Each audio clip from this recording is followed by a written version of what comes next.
تم مجھ سے کس لہجے میں بات کر رہے ہو؟ اپنے لہجے میں تھوڑی سی نرمی پیدا کرو، یہ تمہارے باپ کی نوکر نہیں ہے۔ اس کی بجائے شہریار نے اس کو جواب دیا تھا۔ اس کی اس بدتمیزی پر وہ غصے سے کھولنے لگا۔ سب سے پہلے تو تم مجھے یہ بتاؤ کہ تم کون ہوتے ہو مجھے ٹوکنے والے؟ میں فی الحال اپنی اسٹوڈنٹ سے بات کر رہا ہوں۔ مت بھولو کہ تمہاری اسٹوڈنٹ ایک لڑکی بھی ہے اور عورتوں کی عزت کرنا تم پر فرض ہے۔ اگر تمہیں عورت کی عزت کرنا نہیں آتا تو تمہیں اس سے بات کرنے کا بھی کوئی حق نہیں ہے۔ شہریار تو جیسے ہتھے سے ہی اکڑ گیا تھا۔ جب سے وہ یہاں پر آیا تھا تب سے ہی وہ عریشہ کو نوٹ کر رہا تھا اور اسے وہ چھوٹی سی لڑکی بہت ہی اچھی لگی تھی۔ دل ہی دل میں اس نے فیصلہ کر لیا تھا کہ وہ اس لڑکی سے ہی نکاح کرے گا۔ اب وہ اپنی امی کے آنے کا انتظار کر رہا تھا۔ شور کی آواز سن کر فرقان صاحب وہاں پر چلے آئے۔ کیا ہو رہا ہے برخوردار؟ کیوں لڑ رہے ہو؟ ایک نظر انہوں نے بیٹی پر ڈالی جو ایک کونے میں کھڑی تھی، ہمیشہ کی طرح ڈری سہمی۔ انہوں نے اسے ہاتھ کے اشارے سے اندر جانے کے لیے کہا تو وہ بھاگتی ہوئی اندر پڑ گئی۔ انکل، میں بہت ہی معذرت سے کہتا ہوں لیکن اب عریشہ پڑھائی میں دلچسپی نہیں لے رہی اور آپ مجھ سے یہ توقع کر رہے ہیں کہ میں اس کی 90% مارکس لانے میں مدد کروں۔ اگر میں آپ کو اس کے میرس کا رزلٹ بتاؤں تو شاید آپ کو اچھا نہ لگے۔ وہ 2 پیپرز میں فیل ہو گئی ہے اور باقی پیپرز میں اس کے بہت ہی گندے نمبر ہیں۔ مجھے ٹیچرز کی طرف سے بھی اس کا فون موصول ہوا تھا۔ انہوں نے مجھے بتایا ہے کہ یہ ہر وقت ہی شرارتوں میں لگی رہتی ہیں۔ اگر وہ اسی طرح سے ہی کرتی رہی تو وہ کبھی بھی میڈیکل کالج میں داخلہ نہیں لے پائے گی۔ سرکاری تو دور کی بات، اسے پرائیویٹ کالج میں انٹری بھی نہیں ملے گی اور آپ کا خواب ادھورا کا ادھورا رہ جائے گا۔ اس کے ماتھے پر سنجیدگی کی لکیریں تھیں۔ فرقان صاحب چند لمحوں کے لیے خاموش ہو گئے۔ یہ بات تو سچ تھی کہ وہ اپنی بیٹی کو ڈاکٹر بنانا چاہتے تھے۔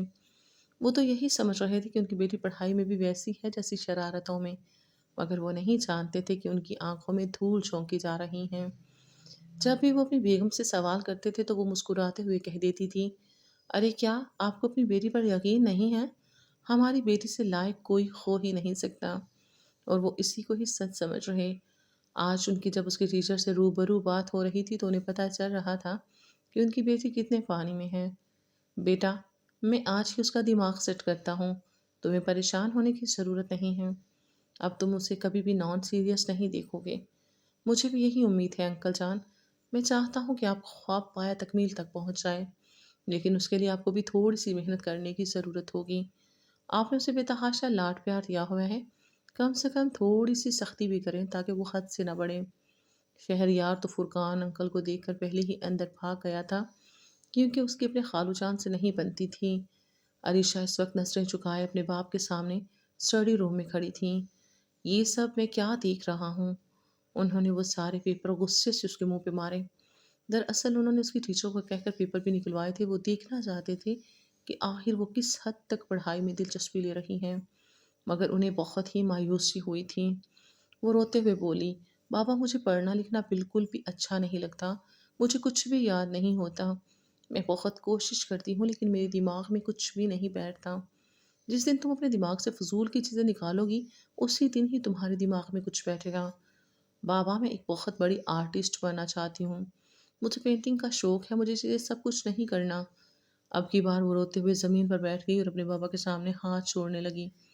تم پاگل تو نہیں ہو گئی ہو؟ یہ کس طرح کی باتیں کر رہی ہو تم؟ تم میری اکلوتی بیٹی ہو اور میں تمہیں ڈاکٹر ہی بنانا چاہتا ہوں۔ یہ بات اپنے اس چھوٹے سے دماغ میں ڈال لو۔ ایک تو تمہاری ماں نے مجھے بیٹی کے علاوہ کچھ بھی نہیں دیا اور دوسرا تم بھی اس قدر نالائق ہوگی مجھے اندازہ نہیں تھا۔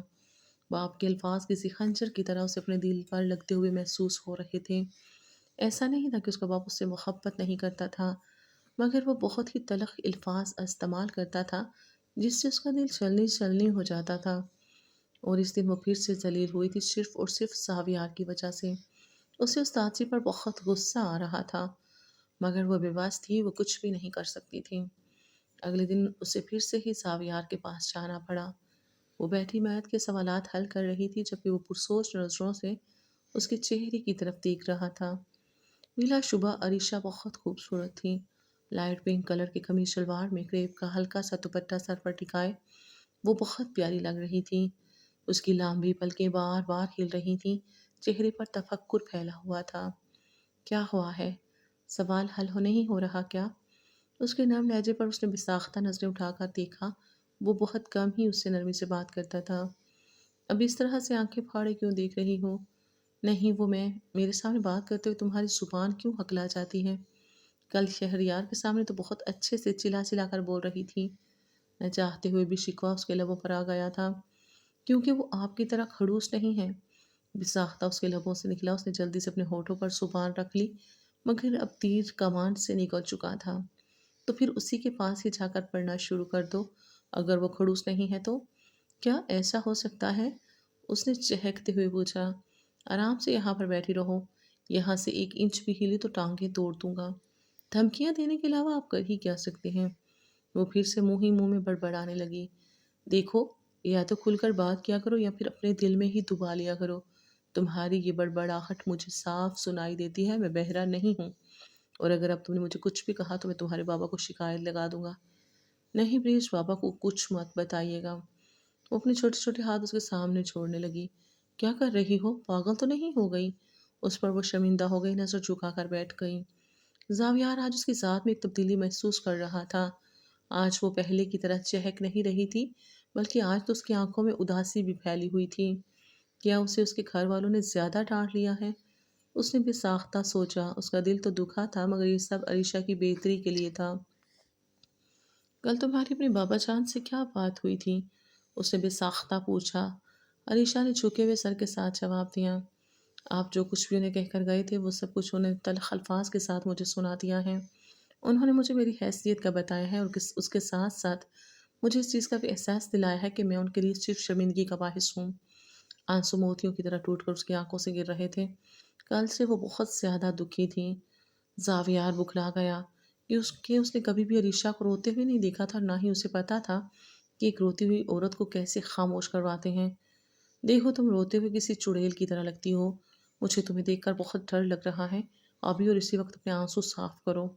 اب کی بار وہ غصے اور حیرت کے ملے جلے تاثرات سے اس ظالم انسان کے چہرے کی طرف دیکھنے لگی، جس کے سینے میں اسے پتھر تھڑکنے کا گمان ہوتا تھا۔ اگر تم 1 ہفتے تک روئے بغیر میتھ کرو گی تو میرے پاس بھی تمہارے لیے ایک سرپرائز موجود ہے۔ اس نے مسکراتے ہوئے جواب دیا تو وہ چھوٹے بچوں کی طرح خوش ہوتے ہوئے کہنے لگی، کون سا سرپرائز ہے؟ پہلے اپنے آنسو صاف کرو۔ زاویار کو اس کے آنسوؤں سے الجھن ہو رہی تھی۔ اس نے جلدی سے اپنے آنسو صاف کر ڈالے۔ سرپرائز تو سرپرائز ہوتا ہے، اس کے بارے میں بتایا نہیں جاتا۔ چلو اب اپنی پڑھائی کرو، میں تھوڑی دیر میں آتا ہوں۔ یہ کہہ کر وہ کمرے سے باہر نکل گیا، جبکہ وہ منہ بناتے ہوئے دوبارہ سے اپنی کاپی پر جھک گئی۔ دن تیزی سے گزرتے جا رہے تھے، اس کے فائنلز بھی قریب آ رہے تھے۔ وہ اس وقت صرف اور صرف 17 سال کی تھی، مگر لگتی چھوٹی تھی۔ گھر سے اچھی خاصی ڈانٹ کھانے کے باوجود بھی اس کی شرارتوں میں کمی نہیں آئی تھی۔ ابھی بھی وہ پہلے کی طرح محلے والوں کی بیل بجا کر بھاگ جاتی تھی، کبھی اپنی کزن کی کیٹ کو پکڑ کر اسے تنگ کرنے لگتی تھی۔ دراصل اس نے گھر میں موجود جانوروں کو خود سے اتنا چڑا رکھا تھا کہ جب بھی وہ ان کے پاس جاتی تھی تو وہ ڈر کر اس سے دور بھاگ جاتے تھے۔ اس دن بھی اس کا فزکس کا ٹیسٹ تھا، مگر وہ بھول گئی تھی۔ دراصل رات لیٹ جاگنے کی وجہ سے اس کی آنکھ دیر سے کھلی تھی۔ فوزیہ بیگم کو تو جیسے اپنی بیٹی سے کوئی لینا دینا ہی نہیں تھا۔ انہوں نے تو اس سے مکمل طور پر آزاد چھوڑا ہوا تھا۔ اس سے صرف ایک بار پوچھ لیا، تم نے آج کالج نہیں جانا، تو وہ نفی میں سر ہلانے لگی۔ نہیں ماما جان، میں بہت لیٹ ہو گئی ہوں۔ وہ کچن میں کھڑی اپنے لیے کھانا گرم کر رہی تھی جب اسے اپنے پیچھے کسی کی موجودگی کا احساس ہوا۔ بے ساختہ پلٹ کر دیکھا تو وہاں پر زاویار کھڑا تھا، جو اسے خونخوار نظروں سے دیکھ رہا تھا۔ تم یہاں پر کیا کر رہی ہو؟ اس نے غصے سے غراتے ہوئے کہا۔ کھانا گرم کر رہی ہوں، معصومیت سے جواب ملا۔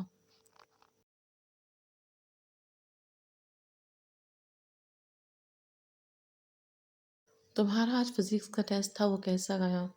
اس کے اس سوال پر عریشہ کے ذہن میں جھماکا ہوا، وہ ہکلانے لگی۔ الفاظ اس کے منہ سے نکلنے کے لیے تیار ہی نہیں ہو رہے تھے۔ لڑکی، کیا تم نے مجھے پاگل سمجھا ہوا ہے؟ آپ کی بار اس نے چلاتے ہوئے کہا۔ میں اپنے سارے کام چھوڑ کر تمہیں 5 5 گھنٹے بیٹھ کر پڑھاتا ہوں، اور تم میری محنت کو اس طرح سے ضائع کرتی ہو؟ کم سے کم تمہیں ذرا احساس تو ہونا چاہیے، لیکن لگتا ہے تم ہر طرح کے جذبے سے بالکل عاری ہو۔ آج کے بعد تمہیں میرے پاس آنے کی ضرورت نہیں ہے، کیونکہ میں کوئی بیوقوف انسان نہیں ہوں جو اپنی ساری محنت تم پر ضائع کروں گا۔ میں آج کے بعد تمہیں کچھ بھی نہیں پڑھاؤں گا۔ یہ کہہ کر وہ وہاں سے جا چکا تھا۔ وہ خوش بھی ہو رہی تھی، لیکن دل ہی دل میں گھبرا بھی رہی تھی۔ جہاں تک شہریار کا سوال تھا تو اس نے اب ان کے گھر میں ہی رہنا شروع کر دیا تھا، کیونکہ اس نے یہاں پر ہی موجود یونیورسٹی میں اپنا ٹرانسفر کروا دیا تھا۔ پیپرز کی تیاری اس نے شہریار کے ساتھ مل کر ہی کی تھی۔ وہ نہ صرف اسے ایک ایک چیز سمجھاتا تھا، بلکہ اس پر غصہ بھی نہیں کرتا تھا۔ اس کا خیال بھی رکھتا تھا۔ اس کے ساتھ پڑھتے ہوئے عریشہ کو بہت مزہ آ رہا تھا۔ جہاں تک زاویار کا سوال تھا، وہ تو ہر وقت ہی اپنی ناک پر غصہ تھر کر بیٹھا رہتا تھا۔ ایک دن زاویار اپنے چچا خان کے گھر آیا تو اسے عریشہ کے چہکنے کی آواز سنائی دی تھی۔ اس کے ماتھے پر بل پڑ گئے کیونکہ وہ اس لڑکی سے بہت زیادہ پریشان تھا۔ مگر جب اندر گیا اور شہریار کو اس کے ساتھ ہنستے کھیلتے دیکھا تو اس کا دل ایک لمحے کے لیے تیزی سے دھڑکا تھا۔ اسے یہ سب کچھ برا لگا تھا، لیکن کیوں وہ سمجھ نہیں سکا۔ عریشہ میڈم، آپ نے تو کمال ہی کر دیا۔ مجھے تو بالکل بھی یقین نہیں تھا کہ آپ 20 میں سے 19 نمبر لے کر آئیں گی۔ شہریار کی آواز سن کر اس کی حیرت میں اضافہ ہو گیا۔ اس کے اتنی محنت سے پڑھانے کے باوجود بھی کبھی بھی عریشہ نے اتنے نمبر نہیں لیے تھے۔ بس آپ پڑھاتے ہی اتنا اچھا ہے استاد جی کہ میرے پاس پڑھنے کے علاوہ دوسرا کوئی راستہ ہی نہیں بچتا۔ وہ پھر سے کھلکھلا کر ہنسنے لگی تھی۔ جب سے زاویار کی زندگی سے وہ نکلی سی، تب سے وہ بہت خوش رہنے لگی تھی، لیکن اس کے ساتھ ساتھ ایک خالی پن بھی تھا جو اس کی ذات کا حصہ بن گیا تھا۔ بلا شبہ اسے زاویار کی عادت تھی اور عادت جلدی چھوٹتی نہیں تھی، مگر اگر اس سے بہتر انسان زندگی میں آ جائے تو بھلائی ضرور جا سکتی تھی۔ ارے زاویار بیٹا، یہاں پر کیوں کھڑے ہو؟ اندر آؤ۔ فرقان صاحب نے اس کے کندھے پر ہاتھ رکھتے ہوئے اسے اپنے ساتھ لے کر لاؤنج میں چلے گئے اور اسے کہنے لگے، مجھے عریشہ نے بتایا تھا کہ کچھ دنوں سے تم بہت مصروف ہو، اسے نہیں پڑھا سکتے۔ میں تو بہت پریشان ہو گیا تھا کہ نہ جانے اس نالائق لڑکی کا کیا بنے گا۔ خود کے لیے نالائق کا لفظ استعمال کرتے دیکھ اور اس نے پھر سے گندا سا منہ بنایا اور بابا کو کہنے لگی، دیکھیے اب مجھے ڈانٹنے کی ضرورت نہیں ہے، اب میں آپ کی مرضی کے مطابق نمبر لے کر آ رہی ہوں۔ ہاں ہاں ٹھیک ہے، کیا تم نے عریشہ کے ٹیسٹ دیکھے ہیں؟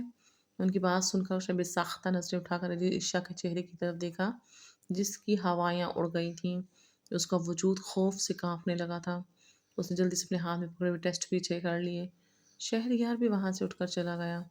اسے ساری کہانی سمجھ آ گئی تھی۔ اس کے لبوں پر تنزیہ سے مسکراہٹ پھیل گئی۔ وہ اسے کہنے لگا، عریشہ، مجھے بھی ذرا اپنے ٹیسٹ دکھاؤ، میں دیکھنا چاہتا ہوں کہ تم کتنی محنت کر رہی ہو اور شہریار تمہیں کتنا اچھا پڑھا رہا ہے۔ نہیں استاد جی، وہ میں۔ ارے کیوں ڈرتی ہو، دکھا دو اسے۔ فرقان صاحب نے کہا، مگر زاویار خود ہی اٹھ کر اس کے ہاتھوں سے وہ پیپر چپٹنے میں کامیاب ہو گیا تھا۔ جیسے جیسے وہ صفحے آگے کرتا جا رہا تھا، اسے اندازہ ہو رہا تھا کہ شہریار اور عریشہ دونوں ہی مل کر ایک گیم کھیل رہے ہیں۔ وہ گھر والوں کو بیوقوف بنا رہے تھے۔ عریشہ کی کارکردگی ابھی بھی 0 کی 0 تھی، مگر وہ خود ہی نمبر لگا کر جھوٹے ٹیسٹ گھر والوں کو دکھا کر مطمئن کر دیتی۔ کل سے تم پھر میرے پاس آ جانا، اس نے اپنی بات تھوڑی سی سخت لہجے میں کہا۔ اس بیچاری کے برے دن پھر سے شروع ہو گئے تھے۔ دوسری طرف اچانک ہی فرقان صاحب کی طبیعت بہت زیادہ خراب ہو گئی تھی۔ وہ بستر سے لگ گئے تھے۔ وہ اتنے بے بس تھے کہ خود سے اٹھ بھی نہیں سکتے تھے، چلنا پھرنا تو بہت ہی دور کی بات ہے۔ انہیں لگ رہا تھا کہ ان کی موت کا وقت قریب آ گیا ہے۔ ہر وقت ہی وہ روتے رہتے تھے اور پریشان رہتے تھے۔ سب سے زیادہ فکر انہیں اپنی بیٹی کی تھی۔ ایک دن انہوں نے اپنے بھائی جنید کو اپنے پاس بلایا اور ان کا ہاتھ پکڑتے ہوئے روتے ہوئے بولے، میرے بھائی، مجھ پر ایک احسان کر دو، میری بیٹی کو اپنے گھر پہ آ کر لے جاؤ، اسے اپنے گھر کی بہو بنا لو۔ ارے بھائی جان، یہ تو آپ کا ہم پر احسان ہوگا کہ آپ نے ہمیں اس قابل سمجھا کہ وہ پیاری سی پھول جیسی بیٹی ہمارے حوالے کر رہے ہیں۔ میں جانتا ہوں کہ زاویار اسے کچھ زیادہ پسند نہیں کرتا، مگر وہ سمجھدار ہے، وہ میری بیٹی کو سمجھ لے گا۔ زاویار کیا، بالکل بھی فکر مت کریں، وہ اپنے ماں باپ کے فیصلے کے خلاف کبھی نہیں جائے گا۔ اور جہاں تک عریشہ کے نکاح کا سوال ہے تو میں کچھ ہی دن تک اس کے نکاح کا بندوبست کرتا ہوں۔